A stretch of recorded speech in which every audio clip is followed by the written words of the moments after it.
Hello everyone and welcome back to my official The GH24 News YouTube channel. Hope you guys are having a wonderful day. Before we begin, hit the subscribe button and give this video a thumbs up. Michael will hopefully make a Port Charles comeback following his recovery, so that could bring a chance to make some changes. Although Michael is facing a delicate mending process at the clinic in Germany, he's getting the stylish care possible. Still, Michael won't have any major scarring from the Becks he sustained in the extension fire, if all goes well. That's good news, and maybe points to Chad Duell stepping back into the part when the time is right. The show avoided going down a disfigured road with head tapes, so GH skipped the egregious recast setup and left the door wide open for Duell's return. Numerous suckers are formerly eager to see Michael come back since his plot has turned into a total mess without him. This whole situation with Sasha Gilmore-Corbin actually doesn't make any sense. Sasha told Michael she wanted to raise this baby singly, in part because she doesn't want the sprat connected to the Quartermaines or Sonny Corinthos mob drama. That's why Jason is much the worst fake baby daddy possible, since Stone Cold is a hitman connected to the Quartermaines and happens to be Sonny's right-hand man. Sasha is still stuck on this idea of raising the baby alone, but word is spreading fleetly about Jason being the father, and she intends to let the public keep believing that. It seems like a quick way to beget trouble and perhaps indeed put this baby in peril. Of course, Sasha is also upset about the possibility of Michael losing Wiley Corinthos and Amelia Corinthos in the guardianship feud. Michael is trying to keep his infidelity under wraps, but that can't be if everyone finds out he's the real father of Sasha's baby. Still, it just seems out of character for Michael to willingly let Sasha raise his son without him. Michael is a great father who adores his children, so it's tough to believe he could stand by and not claim this baby once it's born. Indeed, Jason suspected Sasha might be lying when she said Michael was on board with her plan to fly solo.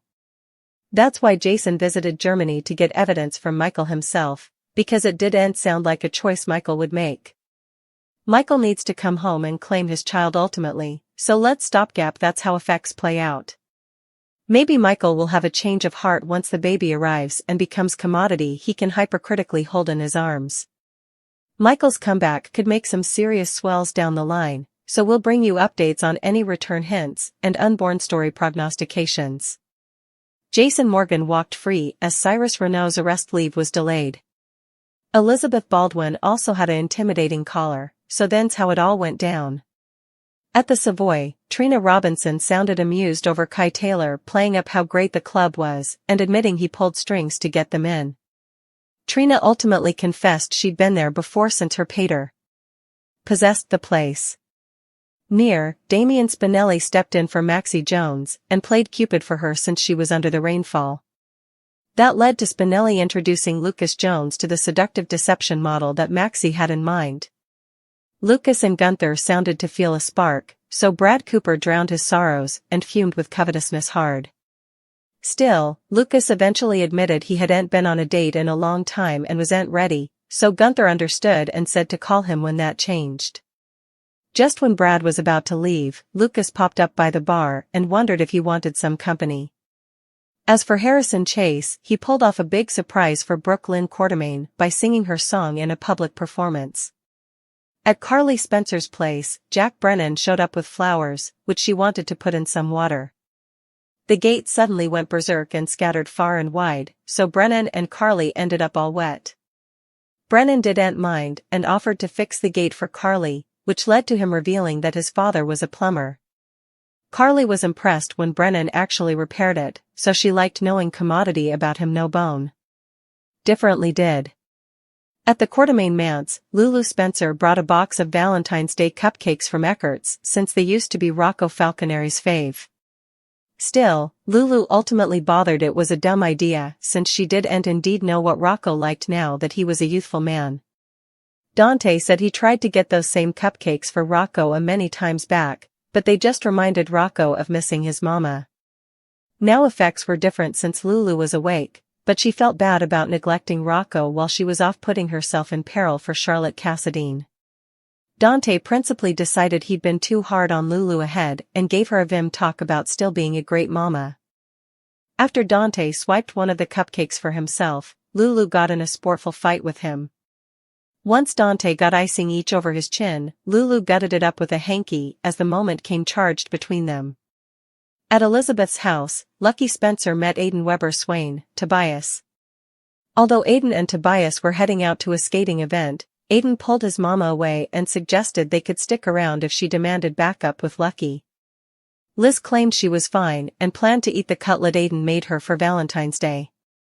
Once Elizabeth was alone with Lucky, she joked about Aiden offering to be their chaperone. Still, Liz assured Lucky that she didn't need protection from him and would make that clear to Aiden. After Lucky said Elizabeth was as beautiful as when they first met, they participated a tender kiss. Lucky headed out, but also Liz realized he'd left behind the cutlet slice she'd wrapped up for him. When someone came to the door, Elizabeth assumed Lucky had returned for the cutlet and snappily opened up. A menacing Cyrus was standing outdoors so Liz looked alarmed. Meanwhile, Felicia Scorpio supported Max Scorpio as he plotted with a bad migraine, putatively brought on by witnessing the kiss between Jason and Sasha Gilmore Corbin. In the interrogation room, Anna Devane said she couldn't hold Jason any longer, but she advised him not to go after Cyrus since she now had enough to arrest him.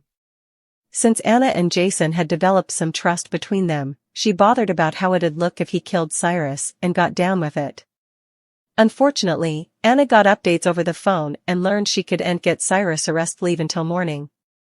That news didn't please Jason, who raised his appreciation for Anna's fellowship and no way gave her a real answer about his Cyrus plans.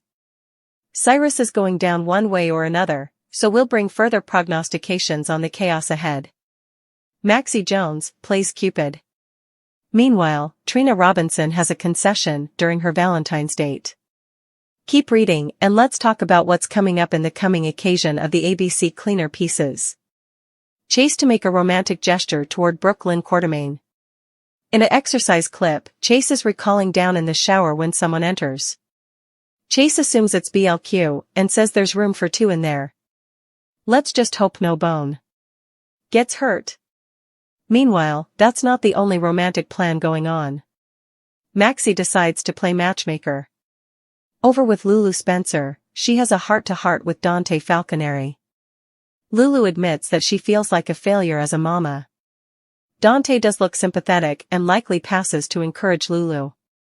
Every parent makes miscalculations and Lulu has been conforming to life after her 4-time coma. While Dante does have issues every time he looks at Lulu, Sam McCall's death isn't her fault.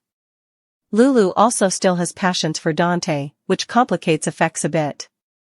Of course, this discussion could bring them closer together, too. Trina seems to be having a great time when she declares to suddenly have a concession.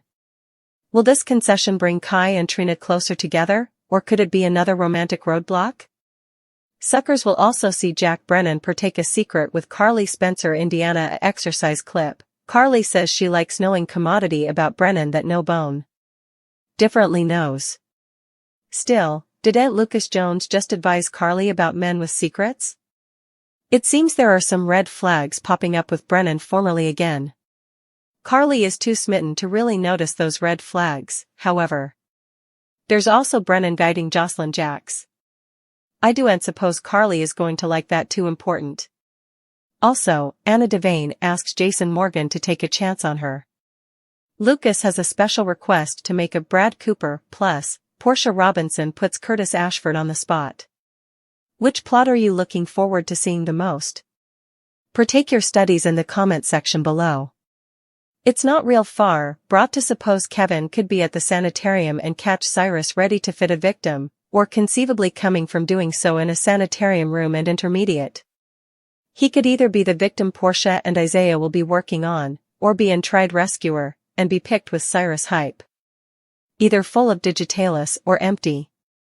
It all depends on when Kevin catches him, on the way from or to his intended victim, which may not be a case to start with. Cyrus has several victims on his mega-hit list, it was plain by the murderous looks he's been shooting recently. Among them might be Elizabeth Baldwin along with Jocelyn Jacks and conceivably Rocco Falconeri and Danny Morgan. Observers will recall from several times back Cyrus was the director of GH, and made a lot of unpleasant changes, he presumably knows how to disable any sanitarium cameras. It's possible he could disable the innards cameras, and put up a smokescreen by running a non-stop feed of a static screen. Just the other day, Cody Bell and Molly Lansing Davis got locked out of the sanitarium on a roof, and Cody noted no bone was supposedly minding the cameras. He set up one there on the roof, and eventually he spotted Isaiah and Lucas Jones below and literally dropped his pants to get their attention, and he and Molly were saved. Of Cyrus' intended victims inside the sanitarium, it would presumably be Elizabeth, whose murder Kevin might intrude, or he might find her and try to nab Cyrus and get picked. In the meantime, outside the realm of Port Charles, John Lindstrom has taken a part on the new CBS cleaner, Beyond the Gates, that competes for GH's airtime. Since John is recreating, it's possible he'll remain with both detergents, but it could be a veritably fine line of conflict of interest in ABC/Disney's eyes. Thus, it wouldn't be surprising if Kevin was killed off the ABC cleaner, since the CBS cleaner he inked with is its direct competition. Still, with streaming options and DVRs available, cleaner watchers can still watch both of them.